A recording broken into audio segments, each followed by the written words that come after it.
There are three things that I think are very important when it comes to figuring out whether mobility and point of sale and mobility is going to be important going forward. Is it a fad? Is it something that's going to go away in a little bit? Well, I don't necessarily think so.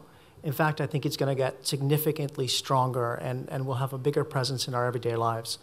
And the three big drivers of this is, one, the networks. We now have carriers, Bell, Rogers, TELUS, who are rolling out HSPA plus networks. I won't do too much of an alphabet soup for you, but essentially what we're talking about is networks that can do 3 to 6 megabits per second on your personal device. This is speed that was considered broadband speed at your home a few years ago. Now you can do that on your personal device.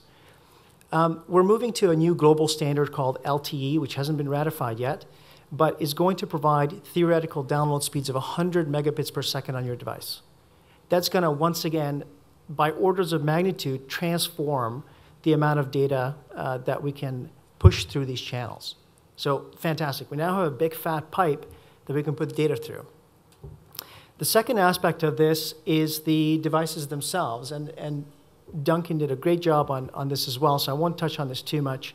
My group on the mobility side is tracking 42 different tablets at this point in the market, and this is just exploding at a massive rate. We're talking about devices that are now dual core. There's a couple coming out that are quad core devices. So yes, they're not as powerful as computers, but they don't need to be as powerful as computers. They're getting faster and faster all the time, though.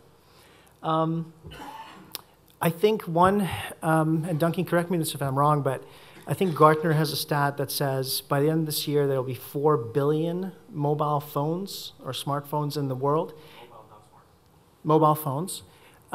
Thank you. But there's only 1 billion computers. So it's a 4-to-1 ratio, and that is accelerating at quite a rapid rate. The last piece is the application side. We have a ton of different OSs out there. They're sort of finding their little places and niches in the market, and that's fantastic. But have you ever been to an app store? Have you ever found an application that's really, really great for your business? Or have you just found a lot of really good toys? We're in what I theme an application gold rush right now. You're nobody if you're not building an app. The problem is people are doing it really, really badly. And for every one good app out there, there's got to be hundreds of thousands of really bad apps or apps that don't really do too much. So if you haven't built an app yet, don't fret. There's still plenty of time and plenty of opportunity to build really good, solid apps out there. The technology will improve and will enable you to do a lot more with a lot less.